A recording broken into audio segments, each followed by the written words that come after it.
Okay, we have done our practicing on the vellum and we're going to go ahead and hit our cake now. And again, I remind you, if you don't feel comfortable with this at first, go ahead and paint a plaque and then apply it on. But I'm feeling pretty brave today, so we're going to go ahead and finish the cake. What I'm going to do is I want to add some more foliage in here and some more color. So I'm going to take some soft pink. Now, with the gel colors, you want to try to stay at the softer end of the hues, like the soft pinks, the lighter colors, because once you get into the really, really deep colors, it's really, really hard to see them once they're painted on the cake. So the lighter hues work best. And we're just going to go ahead and squeeze a little bit on there. And again, we probably want to shake up some more white. Now, my goal is, during this shoot, is to stay on this same plate. Will I do it? Don't know. That's the challenge, but that's what I'm shooting for. I have to practice what I preach, so we're going to try to stay on this one plate.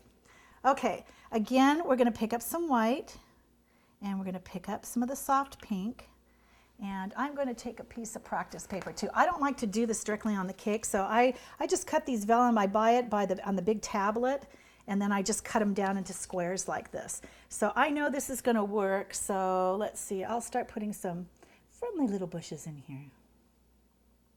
Some happy little bushes. Okay, and let's see, we'll break it up here a little bit. And again, you want to kind of do pinky up there and get the side of the brush. We're getting just that side angle there. And I don't like this white in there, so I can always go back into. That's what's neat about this. It is very, very forgiving. And when you're painting this, you have to learn balance. What's really neat about the one stroke with Donna Dewberry, she has these practice sheets that you can actually practice on and then wipe them off, kind of like when we learned with the Wilton methods. Okay, so I've got enough pink in there, I think, to break this up the way I want it. We don't want a whole lot. And again, as you can see, some of the bushes are going sideways. If I want more intense pink, instead of picking up pink and white, I'm just going to go in here like this. Now, see, that's a little bit solid there. And if I'm not liking that, what I can do is go back in with my white, pick up some white, and see, I just broke that up.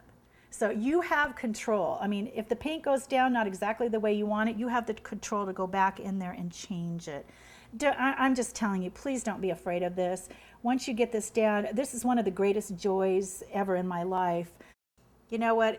What's art to some people isn't to others. And most of these great artists, the Picassos and the Van Goghs, they never got their kudos till the poor people died.